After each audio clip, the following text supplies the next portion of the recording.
Fishermen out there, you're going to go fishing in that area now that you haven't seen for a long time, lobstermen and seafood producers. I want to just congratulate you. Last month I signed an executive order to begin an accelerated review and reduction of all unnecessary regulations on the seafood industry. So who's doing that, David? Who's working? The Department of Commerce. Okay?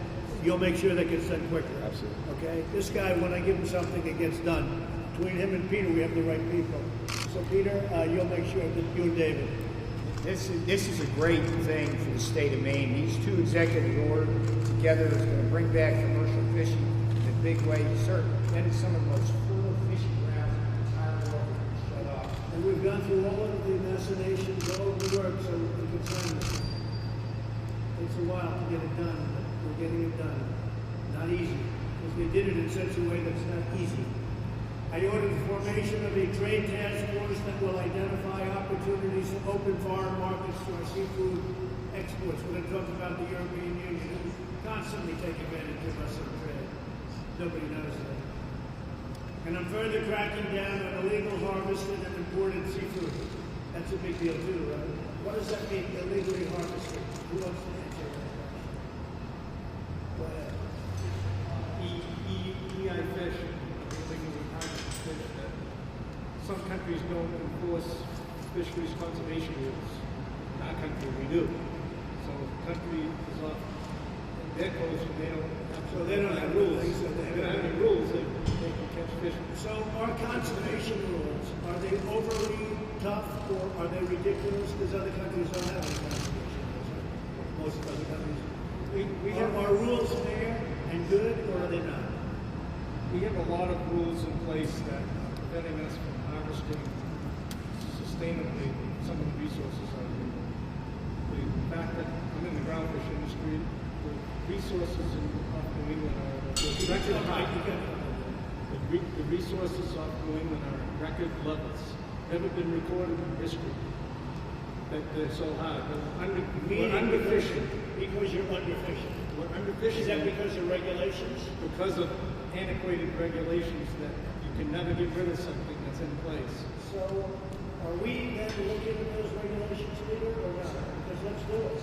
That's I mean, what we you came up here for a different reason, but let's look at those. So in other words, you have more product than we've ever had before because you're not allowed to use it. You're not allowed to fish.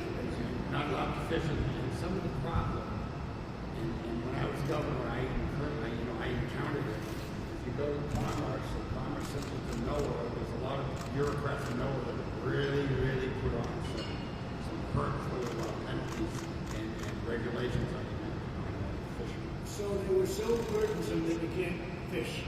Right. So now what's happening is Or being you can't taken afford away. to fish. You can't what? They're so burdensome that you can't afford to fish. They make it so that Probably both. You can't fish and you can't afford it. and you can't. So let's open it up, Paul. Yeah. Nobody better than Paul LePage to get this going, in my opinion. So can I ask you to work on with, Absolutely. my two great guys, I Peter would and be David? more than happy. And let's open it up. Okay? And we want conservation. I'm a believer in conservation, but they've gone crazy. And then other countries, they don't have the same, so you have a much more expensive product. You have a better product, but you're not allowed to even get it in many cases, right? It's amazing. So I ordered the formation of a task force, and today I did something else. I put Paul LePage in charge of trying to figure that one out, which you already have figured out, I suspect. You've been living with that a long time. And you've been unable to get previous administrations to do anything about it. That's correct. And it was particularly bad under the Obama administration. I spent Well, 6 years. they kept plowing it on. They just kept piling it on and delay. And why did they do that? Just because they thought environmentalism? Not really politically. It was a little bit of a political stunt because unlike yourself and I, we're friends. Obama and I were not friends, and it was very difficult to get to talk to him. He might have also been nice to other countries, like Canada. Right? He might have been nice to other countries, like Canada. Yes, he was. So I ordered the formation of a task force, thank you, Paul, that will identify opportunities to open foreign markets to our seafood exports. I'm further cracking down on illegal harvested and imported seafood. That's what your problem was, right?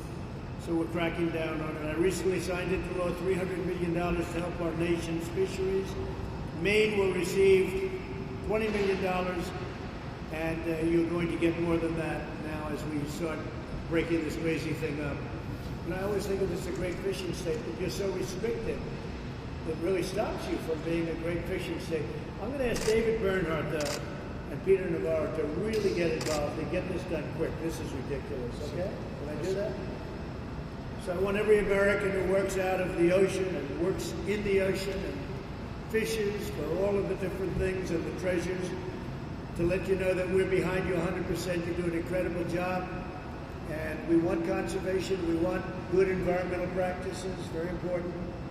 But we also want something that's fair to you. They're taking your livings away. I've been hearing about this for a long time in Maine and other places up here. Let it extend to other places that are also affected. Canada is given a tremendous advantage over the United States because of the practices of the previous administration and probably others. So we're not going to let that happen. As an example, I heard that Canada doesn't have to pay a tariff going into Europe. That's correct. But you do. And we do. Okay. So And then if that goes on, then we're going to do something that's going to make that look like small town. And last year we were sending, or 2 years ago, we were sending a lot of product to China, and then China put a tariff on us for 40% because of some of the trade issues between the two countries. And what happened to the tariff? Is it on now? Oh, it's not gone down. I haven't checked lately, but you're still paying the tariffs, right? The lobster's still going to Canada, and from Canada they go over free. But it's just an added expense to the Maine lobsterman, who also has a 30% disadvantage. So you're saying China charges a 40% tariff?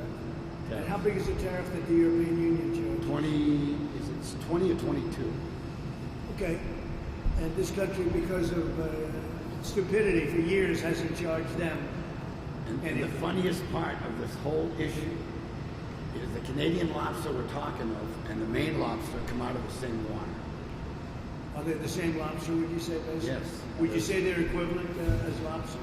They're equivalent. They're Is from there a the difference in Gulf of size Maine. or type? Any difference? They're coming out of the Gulf of Same Maine. lobster. So you're set up with a 20% tax that they don't have, so they have a very good thing. That's European Union, right? Yep. The European Union has ripped this country off so much, it's unbelievable. And I'll It's tell you, so easy to solve. I'm going to call them, David. You're going to come in, write a letter, and if they don't change, we're going to put a tariff on their cars until they change, and they'll change right away. Okay? It's unbelievable how badly, people hear about the European Union, sounds nice. They've been almost as bad over the years as China in terms of trade, but nobody talks about it. This is a perfect case, Maine lobster. You understand what I'm saying? absolutely. We're going to charge an equivalent plus tariff to them if they don't drop their tariff on your lobster and seafood, okay? And we can do that. Peter, do you agree with that? Do you like it? We need to Let me strike put back. you in charge of that one. We need to That's a strike back. natural for you, excuse me. Yes, sir. That's a natural for you. European Union charges us a tariff. They don't charge Canada a tariff. This is for the press. So Canada doesn't pay a tariff for the same exact lobster in the same waters, but we pay a tariff. If the European Union doesn't drop that tariff immediately, we're going to put a tariff on their cars, which will be equivalent, come in for nothing, which is ridiculous. Okay? You understand? It's going to be the equivalent plus. Yes, sir. It's going to be the equivalent plus. Watch how fast that tariff comes off. All right? Watch how fast. It should be plus, plus, plus. Okay? I'm going to put Peter Navarro in charge of it. That's perfect for him. I'll take that one off your plate. Okay? All right. Peter Navarro, you're in charge of it. Right? Thank you. This country has been treated so badly on trade for so many years. We have such bad agreements. We're breaking so many of them up. It's been treated so badly, it's hard to believe. Canada, in some respects, Canada has been our worst enemy in the produce industry. We cannot send. Canada's been very tough. Canada charged in Wisconsin before I got up and changed it. 287% tariffs on dairy products. So think of it, and they kept it at 287. They didn't want to make it 300 because they thought somebody might find out. And until I became president, nobody knew. I ended it. But they were charging Wisconsin and our farmers 287% tariffs to send dairy products to Canada. So therefore you didn't send. You couldn't compete. You couldn't compete. And our people didn't charge them anything. That's correct. Canada's been very tough. Very tough. You know why? Because they got away with it, that's all. Because people sitting here didn't know what the hell they were doing. Okay. But the deal has worked out. You know, the New Deal is a good deal. It's got rid of all that stuff. But we didn't talk about lobster. But Peter Navarro's going to be the lobster king now, okay? All right, Peter? Yes, Now, sir. look, you Good can do it. afternoon. Let's see what you can do. Dear to my heart. Let's see what you can do. This state right here, Maine, is dear to my heart. I spent a lot of There's time another here over the vegetable years. that most people don't speak of, and we can't bring to Canada. And we're one of them.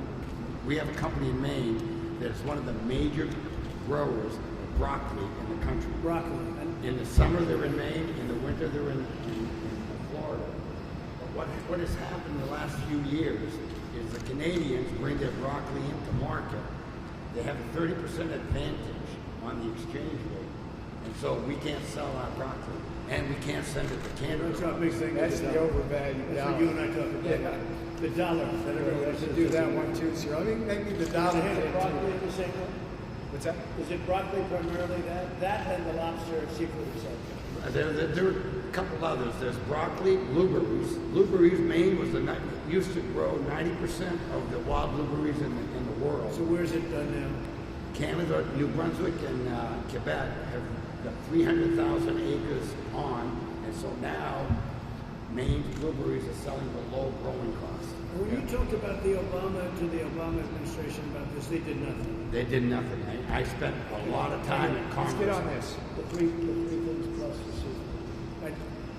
This man he's a believer. He knows exactly what to do. I don't have to tell him anything. And you guys will work on the other stuff. Any questions, William? Questions? Shouldn't be any questions after that. You got more than you would have had before. I will just make one more comment. Amazing. I will make one more comment. We need your help on. As the country is reopening, of course, right now Maine is still tied up pretty tight because we have a governor that's not reopening very fast. But as we reopen, Why isn't your governor opening up your state? I don't know. We don't know. All these states are being open. They're making a lot of money. That's why we had the good numbers today. You have a governor that doesn't know what she's doing, and she's like a dictator. You know? Why isn't she opening up your state? Well, one thing that she's doing is the $600 a week that the people on unemployment are getting. She is allowing them to continue to collect when they're called back to work, and so people aren't coming back to work. And everybody in this room knows of So people. she's taking advantage of the system, Yes, but she's not letting them come back anyway because you're shut down. that's right. But the few that would, I know of 3 cases last week. But an employer told me that these 3 people were called back. I reported them that I have work for them, but they're still getting the $600. What would you say about that, Peter? This whole problem in the bill where we're paying people to stay home, Yeah. it's You know, it works in some tremendous states. damage, Yeah. doing tremendous damage to our economy because it's keeping people home in the The long run. Democrats Stay home. wanted this feather bedding, okay? But the Democrats wanted it. We said it wouldn't work, and we were right. And it works. But honestly, It works in Republican states. It does work in Republican states. But the Democrats wanted it, and we negotiated, but it's unnecessary, and it makes it overly complex. In a place like this, we're straightening it out. Any further legislation, we're straightening it out. And we just did PPP today, so. The legislation is fine if everybody follows the rules. But if a governor You decides, see, she's not supposed to be doing that. that's correct. So when she doesn't do that, it's fine. That is But the governor is playing cute. If you call someone to work, and they refuse to go to work, you tell the state, and the state will take their unemployment. Exactly. So she's not supposed to be doing that. That's correct. Let's call her on that. Yeah, Let's call her legally. Not People allowed of to. Maine want to work.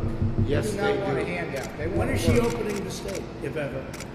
I think there's another move in July. There's going to be another move in July. She started opening up some of the restaurants that you can have, 6 Very social small. distancing and 50%.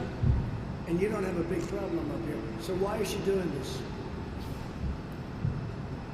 Well, what she's afraid of and what she's claiming is that in the summer, Maine only has 1.3 million people, but we have 40 plus million visitors a year, 30 plus million in 3 months. And she's afraid that if she doesn't quarantine the entire state, that these folks are going to bring Yeah, the the problem virus. is, though, those 3 months are your Christmas, right? You got it. It's our Tiffany season. likes December. You like these 3 months. So she's going to get rid of all of your wealth, and you're never going to recover that. That is correct. And so what I've advised her to do, Not good. what I've tried her to do is everybody, you can only get into Maine 2 ways, well, 3 ways. The Canadian border, the 95, or Route 2. Right. So if you put somebody at Route 2, everybody's got a foreign plate, an out-of-state plate. You get their name, telephone number, where they're going to be. Problem solved. If you have a big tick, you go right there. So you're giving away your tourist season this year because it's That's starting, correct. right? So That you're is giving correct. away your tourist system. Yes. I mean, she must know this, right? I would think she's a No, right how does place. she do a thing like this? She's going to destroy your state. All right, look, I'm not a fan. I'm not a fan. We're going to solve your fishing problem. We're going to solve something that nobody thought was solvable. We'll solve it very easily. And Peter, you're going to handle that other situation. Right on. That's an incredible. Would you like to say something, folks? Go ahead. Yes, I would. Thank you, Mr. President. It's an honor to Thank you. It's my honor. it's an honor to be here to discuss with you the importance of commercial fishing to our country. I am the executive director of Associated Fisheries of Maine, and I have more than 30 years' experience in regional, national, and international fisheries management. And in all of that time, I have never known a president to express a concern about the well-being of our fishing and seafood industries. So thank you very much for your interest, for your executive order promoting American seafood, for this announcement that you've made today, which will allow our fishermen to go back to work. The Antiquities Act And we're process... doing that immediately. Are we doing that as of immediately? You're opening up 5,000 square miles As of- with the stroke of a pen. As of when? The minute you sign I'm gonna it, get you will going begin when you sign planning, it. and I you're get my taking fishing down, pole. you're taking down a no fishing sign and opening I up. love that. The process by which this monument was established is a non-transparent process that does not allow for stakeholder input, does not produce any kind of economic analysis of the negative impacts, and prevents all of us from enjoying the benefits of our healthy marine resources. So again, we appreciate that you've recognized that and are taking action to correct that. And your senators, where were your senators for all these years? What happened? They abdicated their responsibility. They went home early this year because it's election year and gave all their power to our government. So in addition to the opposition from the fishing industry, the Secretary of Commerce has also heard about opposition from the regional fishery, all 8 regional fishery management councils, to establishing these monuments outside of the regular management process. So there has been a great deal of opposition to that, and now you're correcting. What would you do about that? Well, The monuments. What would you do?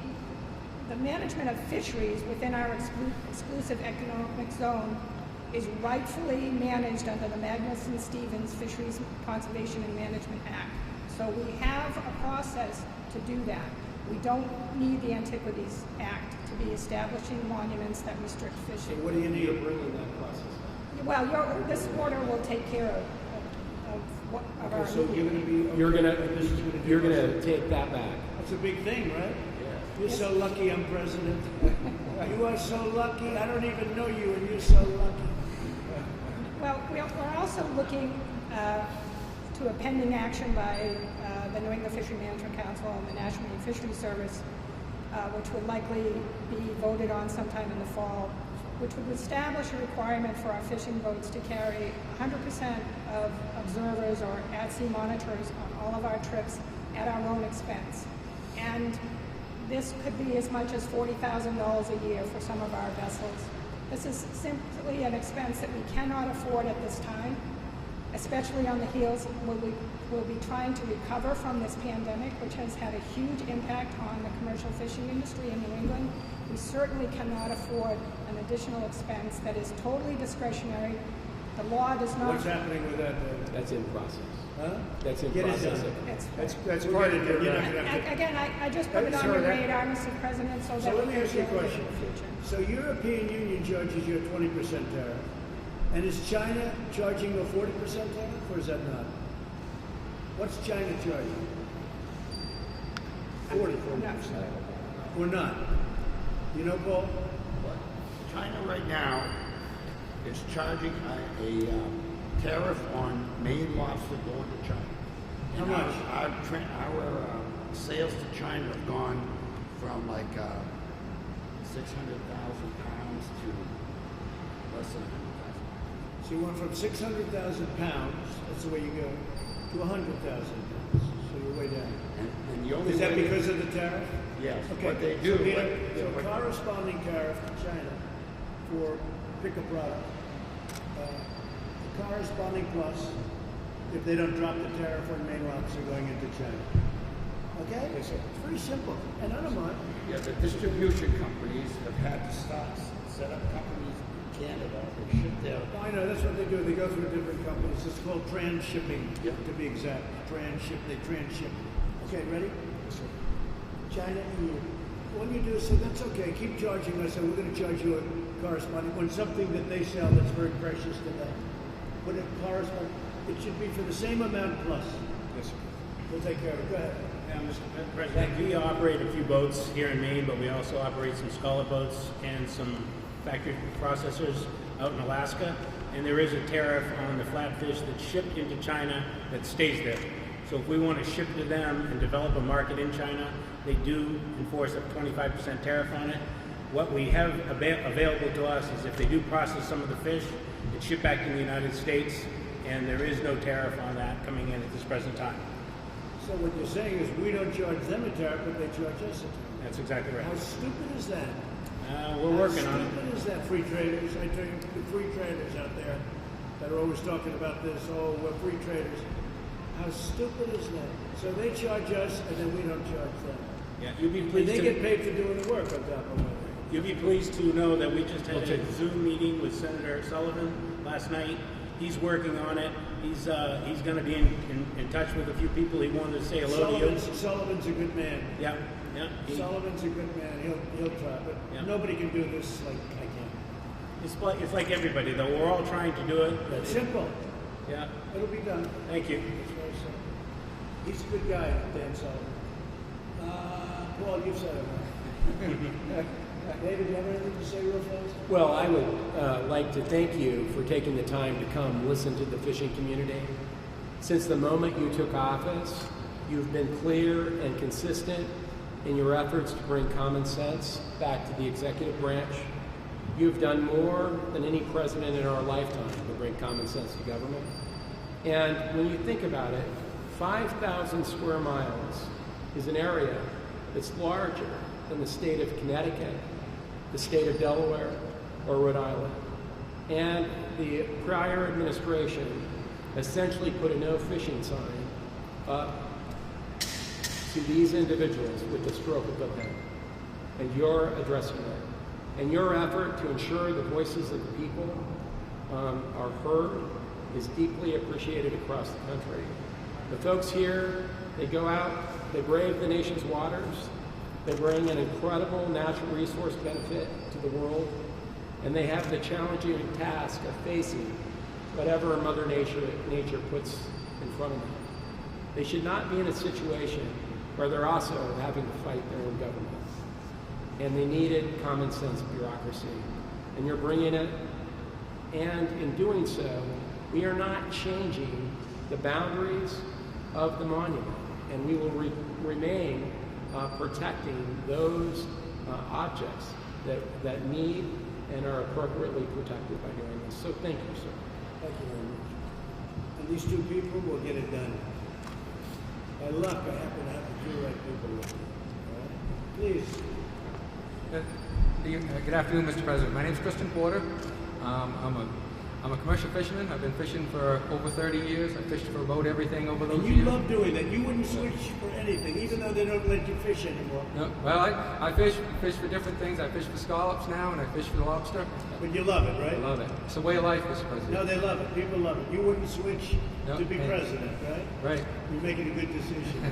So, and I'm president of the Maine Lobstermen's Association, and we support the Maine Lobster Fleet. Supports 10,000 jobs on the water and another 5,500 shoreside jobs.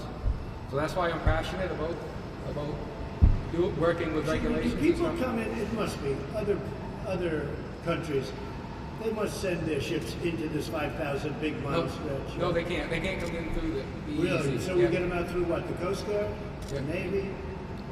We get them out. Yeah. So we police it into this, right? Yeah. Good. Right. So go ahead. So,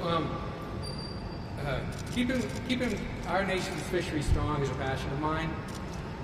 That's why it's great to have this opportunity to talk to you about the process of the Northeast Canyons of Seamount. Rather than work with the constituents who actually fish there and were most knowledgeable about the issue, like this guy right here, this monument was formed in back rooms with special interests. This created When, four during the policies. other administration? Which Yes. administration? The Obama administration did this. Well, he's, The very la- in the last, he's done Maine a tremendous disservice, I can tell you. Just from a common sense standpoint, how could you let a thing like this happen? This created poor policy. It hurt the fishermen. And we really worry about the precedent it sets. That you can close large areas of ocean and put all the rest of us who fish for different things in smaller and smaller boxes. So, and that hurts everybody. So by opening up this 5,000 miles, this is a treasure. It spreads both out, yeah. Did you ever think this was going to happen in your lifetime? I did not. But the biggest thing is now people think when they're going to close this, they've got to go through the process. Fishermen need to have the input into this, Right. and we didn't. And so, and it's not the only thing. There's other things. I just want to, as a lobsterman, bring up something that I would be running to town if I didn't bring up to you. It's kind of the same situation. Our fishery is in great shape through years and years of good management. But despite our tremendous success, we find our industry being risked of being shut down because of the endangered right whale. The endangered white whale. Right whale. And we have been in And why is that? In other words, because you have to be so careful? What right, is it? the entanglements and what Is that in the same area that we're talking about? no, it's a different area. It's along the coast of Maine. So our association, our executive director has had great conversations with your staff. One of them's here today. Alex Willett is here. He's up to speed on this. You had Just go really quick because we have to. yeah, let me we ask had you this. Wait. no, but How is and your this- friend right here sent you a letter, and he can bring you up to speed Good. on this. Governor, you How is sent a the letter. whale? Well, you know this. How is the whale hurting what they're doing? The right whale is not hurting them. In fact, in the last 2 decades, there's not been an entanglement or a death in Maine waters. Now, they found some dead whales in Maine waters, but they came down from where the problem area is, and as we talked about earlier, the St. Lawrence Seaway.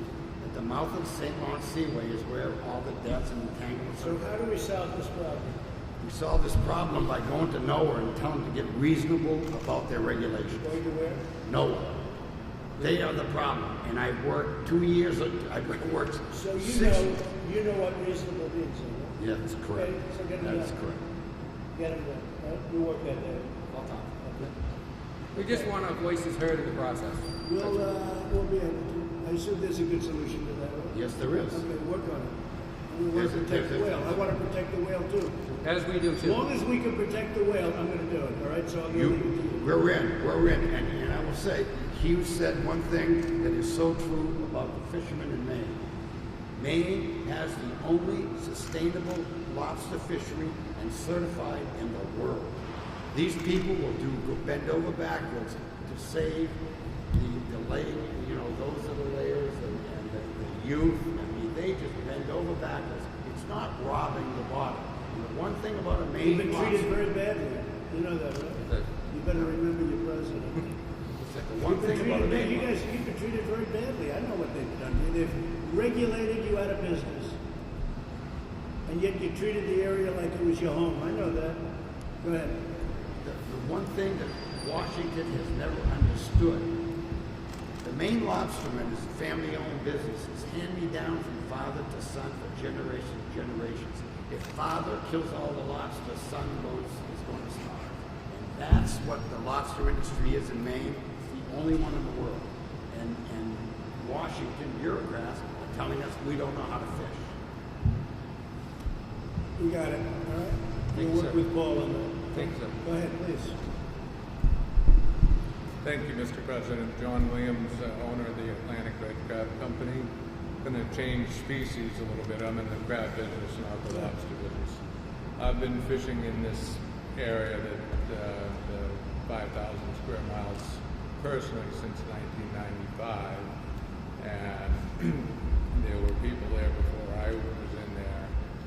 And the interesting thing is going on Andy Raymond's point is the lack of transparency in the process of setting these 5,000 miles apart. The industry was never given the opportunity to get involved. It was like, Well, not like now. exactly, no, and we appreciate it. And then on one talking point, your 2.5. So will you stop from fishing in the 5,000 miles in this? in that 5,000 So what? miles. And that's prime area, right? Well, this is the ironic part of the whole thing. They said that they had to shut that 5,000 miles down for emergency presidential action, and I was very vocal about it. And they grandfathered me for 7 more years in that 5,000-mile area. So if there was when is the 7 years up? we're about halfway through. Oh, you're lucky you just made it. Eh? We've had our fingers crossed since you got elected. So is that very fertile in terms of crabs? Yes, it's very fertile. Because nobody's taking it, right? It's we harvest from Virginia all the way to Canada. So they gave you a grandfather of 7 years, and your Yeah. 7 years is up. Then How many people were grandfathered? It was my fishery and the offshore lobster fishery. You must be a rich guy.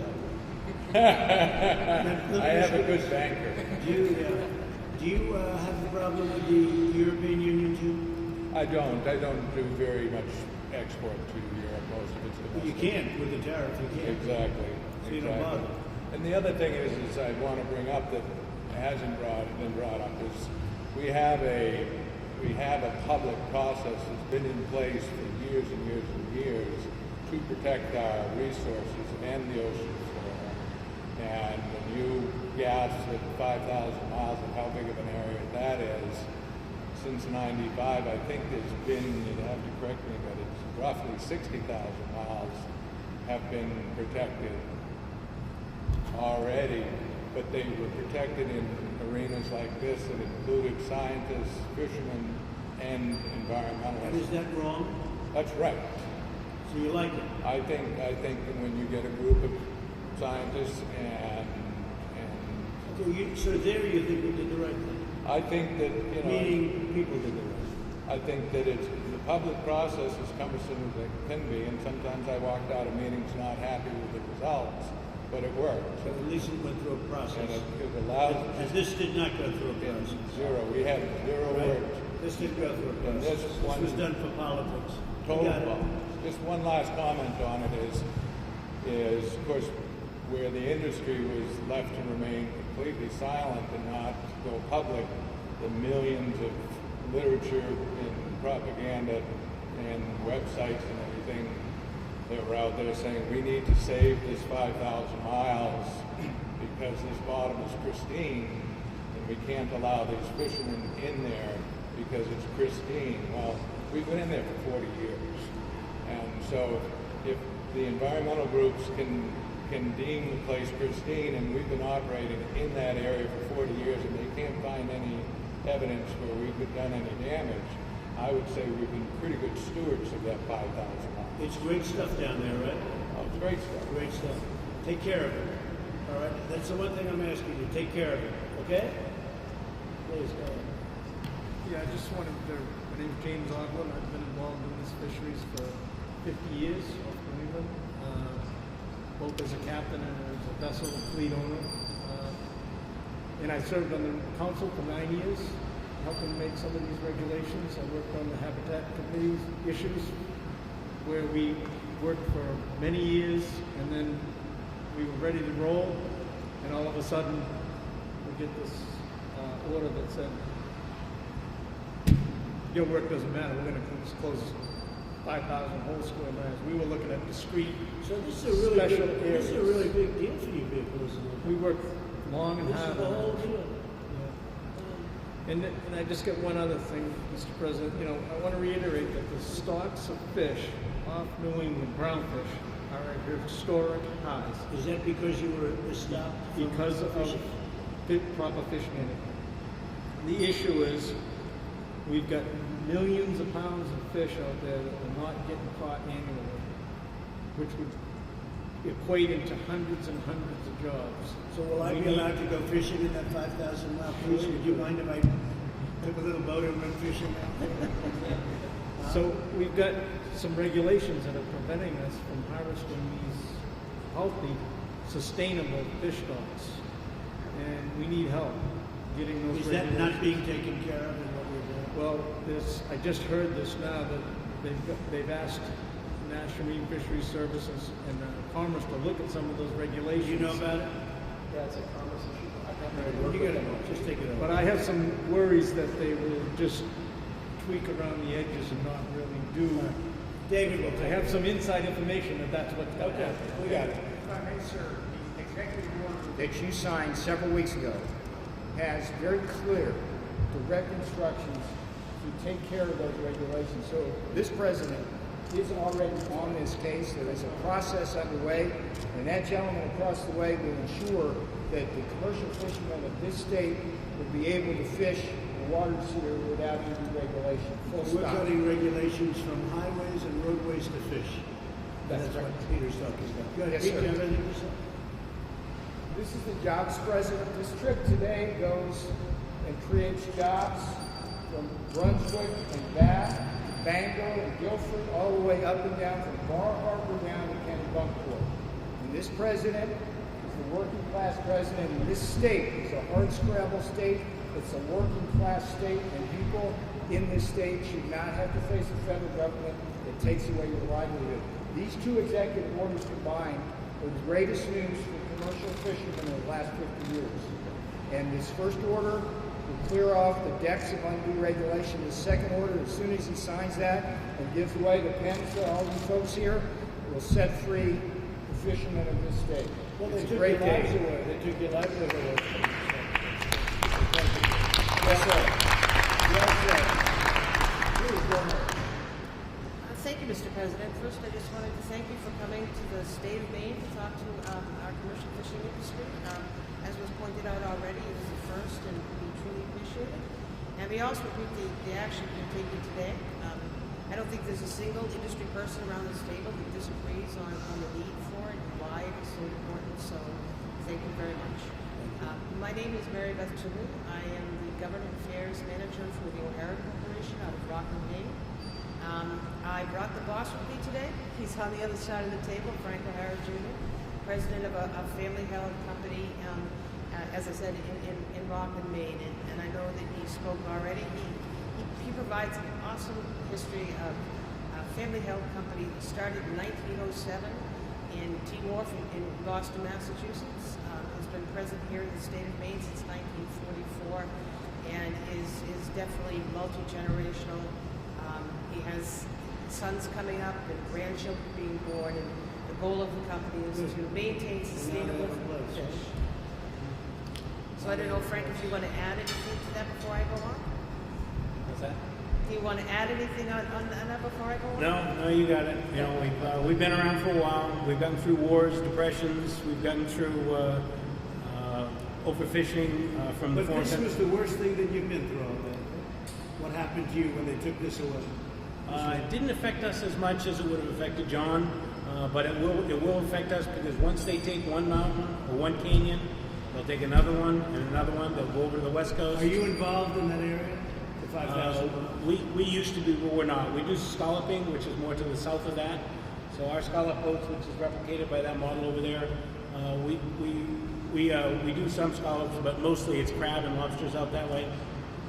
We're flatfish. Is that a new boat? Like It is. There's There's a new boat built down in So they look pretty old, right? There's a lot of design talent there. Right? Yeah, we got the new bubbles bow and a port nozzle. It's lower carbon footprint. We're building another boat starting this year. How much, brand new, how much does that boat cost? Just under $4 million. How much? Just under $4 million. It's a real deal, right? Yeah. Very good. Okay, good. Well, you're in good shape. Thank you. So if I could, excuse me, I'm sorry. Go ahead, please. But I just wanted to say very briefly, because I don't need to be repetitive, I'm a former member of the New England Fishery Management Council and served for 9 years on that council. And so you have here around the table current members of the council, past members of the council. Most of our industry people have all served as advisory panel members to council's committees, and we hope one former council member as well. And as the public process, I think people have outlined why we think it's so important, and we certainly do endorse that. And I will leave it at that. Thank you again. Thank you. Good job. Terry Alexander. I own Jordan Lynn Incorporated. It's a commercial fishing company. And I based all my comments on trying to convince you to sign that executive order, so they're pretty moving now. But I would just like to point out some of the highlights on it, and then maybe touch on some ideas. Okay. Thank you, Mr. President, for supporting our nation's fisheries and fishing communities. These monuments, even though they're south of New England, they push people, they displace people, and they're affecting the entire fleet all the way to shore. So it's a good thing to open up areas. So they get solved. Right. Yeah, so, Excuse me, are there media from Maine here? Are you liking what we're doing? You could say yes, you do. Anybody else from Maine? From the area? What about They all come up from Washington, unfortunately. Okay, go ahead. yeah, so that's already done. So I'm gonna touch on a couple ideas, how the Canadians, how it's not fair for the Canadians, the way we compete against the Canadians offshore. Tell me about that. All right, so we try to catch haddock, different size, same fish. We negotiate with the Canadians every year. How do you find negotiating with them? They're pretty good. I'm on the TMGC. I'm on the New England Fisheries Management Council. I'm in my 8th year there. They've been good, and we negotiate every year, and they catch their entire quota almost every year. We catch 10% of our quota every year. What's the difference in the size of the boat? Well, we're about even on haddock, but it's because of our regulations over here. Our mesh size is the wrong size for catching haddock. So that needs to be fixed, and we can get that stuff done through the council. We need that stuff done through the council. Sell it on eBay tonight. I won't sell it. Go ahead. Go ahead. But we can fix that through the council. We just need the incentive of DC pushing that stuff. We'll get that. You're working on it. Yeah. So We'll get that. yeah. It's an honor to be doing what we're doing. I mean, you people, basically, they took away your livelihood. It's ridiculous. Took away your life. Wait a minute, 1 second, I'm going to sign this thing. Here. Whoever wants this, sure. Thank you. So come on around real quick, and we're going to sign this up. Everybody get out and take one of these through.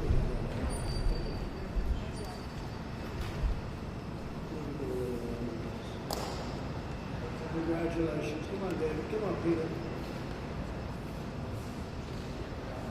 So we're giving Maine back a big part of its history, a big part of its industry, and we're giving it back to fishing rights. 5,000 miles, square miles, that's a lot. Boy, that's a big chunk. That's a big chunk of water.